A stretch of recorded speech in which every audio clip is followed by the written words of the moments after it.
देखिए 2014 के बाद इस देश में महंगाई और जो खाद्य पदार्थों के दाम में लगातार आसमान को छू रहे हैं। महिला शोषण की लगातार घटनाएं बढ़ रही हैं और वो महिला नेता जो मनमोहन सिंह को चूड़ियां दिखाती थी और सिलेंडर को सिर पर रखकर प्रदर्शन कर रही थी, आज हम महिलाएं ये सवाल कर रहे हैं, आज वो महिलाएं जब मंत्री बनकर संसद के अंदर बैठती हैं तो क्यों नहीं उन्हें इन बहनों का दर्द सुनाई देता है।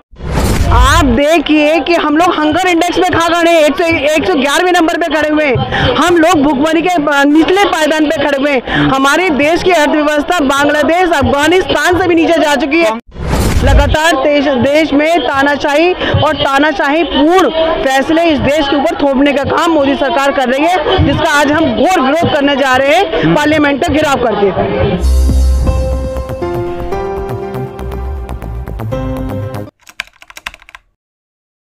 नमस्कार, मैं हूं ओम प्रकाश और आप देख रहे हैं सत्य संवाद। आज हम पहुंच चुके हैं जंतर मंतर पे। आप यहां पे देख सकते हैं संसद घेराव। महिलाओं ने जो है संसद का घेराव कर दिया है, घेराव का ऐलान कर दिया है।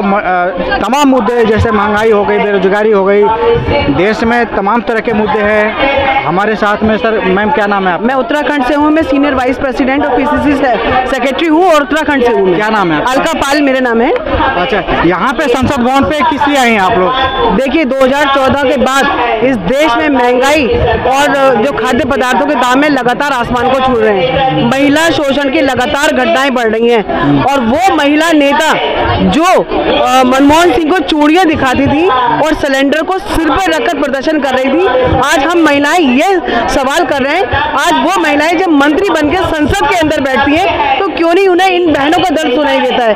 आज जंतर मंतर के अंदर देश के कोने कोने से ये महिलाएं आके यहाँ एकत्रित है और लगातार जिस तरह से महिला शोषण की घटनाएं बढ़ रही हैं और लगातार बलात्कारियों को संरक्षण देने का, मैं यहाँ बात कर रही हूँ ब्रजभूषण सिंह के लिए। ब्रजभूषण सिंह जो आज संसद के अंदर बैठते हैं और हमारी जो खिलाड़ी थी जो देश विदेश से मेडल लेके आती हैं, तब तो मोदी जी उनको अपनी बेटियां बताते हैं और जब वही बेटियां अपने लिए अधिकारों की रक्षा की बात करती हैं तो मोदी जी आंख मूंद करके अपने बलात्कारी सांसद को संरक्षण देने का काम करते हैं। उनके खिलाफ कोई शिकायत दर्ज नहीं होती है और हार के वो धरना समाप्त हो जाता है। आज उनको न्याय कहाँ मिला? जब 2014 के बाद आए थे मोदी जी तो उन्होंने कहा था कि महिला सुरक्षा की जाएगी, देश में महंगाई कम होगी। 33% कह रहा है आरक्षण हमने महिलाओं को दे दिया। इस देश के अंदर महिलाओं को अगर आरक्षण देने की बात उठी है तो वो केवल स्वर्गीय श्री राजीव गांधी जी ने पंचायतों में जिस तरह से 50% आरक्षण दिया है, ये भाजपा के लोग, भाजपा की सरकार हमेशा कांग्रेस के किए हुए कामों पे अपना क्रेडिट लेने का, नाम बदलने का काम करती है। इस तरह के कोई भी कार्य 2014 के बाद बीजेपी ये कह रही है कि 5 ट्रिलियन की जो इकोनॉमी है हम करके जाएंगे, बीजेपी ये कह रही है। तो क्या दिक्कत है? आप देखिए कि हम लोग हंगर इंडेक्स में खा खड़े हैं, 111वें नंबर पे खड़े हुए हैं। हम लोग भुखमरी के निचले पायदान पे खड़े हुए हैं। हमारे देश की अर्थव्यवस्था बांग्लादेश, अफगानिस्तान से भी नीचे जा चुकी है और बात हो रही है 5 ट्रिलियन अर्थव्यवस्था की।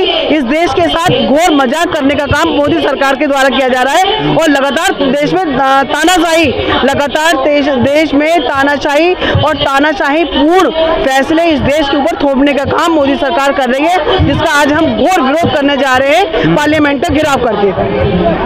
पार्लियामेंट का आप घेराव कर रही हैं, पार्लियामेंट पे अटैक हो जा रहा है, कोई सुरक्षा व्यवस्था नहीं दिखती है, तो उस पर क्या कहना चाहती हैं? जब इस देश की सबसे बड़ी सर्वोच्च संवैधानिक संस्था हमारा पार्लियामेंट इतना असुरक्षित है तो आप ये अंदाज लगा लीजिए कि आज देश का भविष्य कितने असुरक्षित हाथों में है। इस देश में बदलाव होना निश्चित है। 2024 में कांग्रेस की सरकार यहाँ बनेगी और जो वादे और जो रीति नीति कांग्रेस की है वो उनको पुनः बहाल करने का काम किया जाएगा। अभी 3 राज्यों में कांग्रेस हार गई है, बीजेपी जीत गई है, जहाँ पे तमाम जो है एग्जिट पोल जो है कांग्रेस के पक्ष में दिखा रहे थे। ऐसा अचानक से क्या हो गया? देखिए मैं आपसे कहेंगे कम से कम भ्रम मीडिया भी इस भ्रम को ना फैलाए। 40% वोट इन 5 राज्यों के चुनावों में 40% वोट कांग्रेस को मिला है। कांग्रेस दूसरे नंबर की पार्टी बनी है, जबकि इसके साथ अन्य पार्टी को जमानत तक जब्त हो गई है।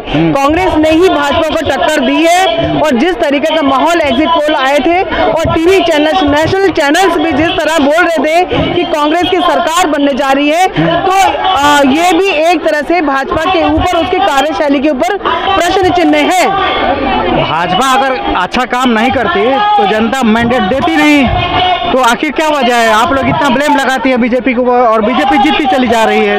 मोदी जी ने 370 लगाई, जीएसटी करी, नोटबंदी करी, इसके ऊपर वोट मांगे ना। इसके ऊपर तो वोट मांगने का उनके अंदर साहस नहीं है। वो वोट किस बात पे मांगते हैं? पुलवामा के शहीदों के नाम पर कि वोट जाएगा नहीं जाएगा। इस देश का प्रधानमंत्री इस देश के शहीदों के नाम पे वोट मांगने का काम करता है, जाति और धर्म के नाम पे वोट मांगने का काम करता है। लेकिन याद रखिए, जब जब मुद्दों की बात होती है तो हम लोगों की जीत कर्नाटक की तरह होती है, हम लोगों की जीत हिमाचल की तरह होती है, हम लोगों की जीत तेलंगाना की तरह होती है। लेकिन जब जब ये लोग वोटों का ध्रुवीकरण करते हैं, इस देश की जनता को भ्रम में लाते हैं, तो ये सामदाम तरीके से सरकार बनाने का काम करते हैं। अभी ये 3 राज्य जब आप लोग हारे तो ईवीएम पे ब्लेम लगा रहे थे कि ईवीएम में घोटाला हो रहा है, ईवीएम से जो है वोट की चोरी करी जा रही है। ईवीएम में घोटाला है या नहीं है? इस देश के प्रधानमंत्री जी ने गुड गवर्नेंस देने का वादा किया था और अपने आप को उस देश का चौकीदार बताया था। अगर वोटर के मन में संशय है, अगर अन्य राजनीतिक पार्टियों के मन में और उनके सदस्यों के मन में संशय है, तो इस संशय को मिटा दें। आपके पास इतना प्रचंड बहुमत है इस देश के अंदर, ईवीएम के जो प्रक्रिया इसको बंद कर दीजिए।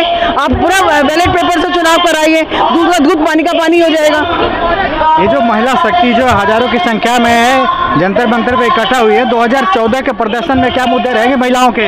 2024 में जी 2024 में महिला सुरक्षा का मुद्दा रहेगा। इस देश के युवा जो बेरोजगारी की चरम सीमा झेल रहा है और जब अपने अधिकारों की बात करता है तो भाजपा पुलिस को आगे करके उन पे मुकदमे दर्ज कराती है और उन पे लाठीचार्ज कराती है। लगातार होने वाली प्रतियोगिताओं के पेपर पहले समय से पहले लीक हो रहे हैं। युवाओं का भविष्य अंधकार में हो चुका है। इस दिल्ली के अंदर किसानों ने लाठी खाई है, देश के खिलाड़ियों ने अपने आप को अपमानित महसूस किया है। लगातार इन सारे मुद्दों को लेकर के देश में भाईचारा बने, प्रेम बने, ये देश तरक्की करे, इस देश का लोकतंत्र सुरक्षित रहे, इस देश का संविधान सुरक्षित रहे। इस लड़ाई को लड़ने का काम आज कांग्रेस की सरकार कर रही है और 2024 में लोकतंत्र की रक्षा और संविधान की रक्षा करते हुए सभी लोगों के हित में तमाम सारी योजनाएं बनाकर कांग्रेस इस देश में सरकार बनाई है। चलिए, बहुत बहुत धन्यवाद आपका। तो आप देख सकते हैं ये संसद घेराव जो महिलाओं ने करा है, देश के तमाम तरह के जो मुद्दे हैं देश में जो चल रहे हैं, बेरोजगारी, चाहे महिलाओं से के जो अत्याचार हो रहे हैं, रेप हो रहे हैं, हर घंटे महिलाओं पे अत्याचार हो रहे हैं, रेप हो रहे हैं, तमाम मुद्दे हैं देश में। इसको लेकर के महिलाएं जंतर मंतर पे घेराव कर रही हैं बीजेपी सरकार के खिलाफ। और इन्हीं सब बातों के साथ बहुत बहुत धन्यवाद आपका।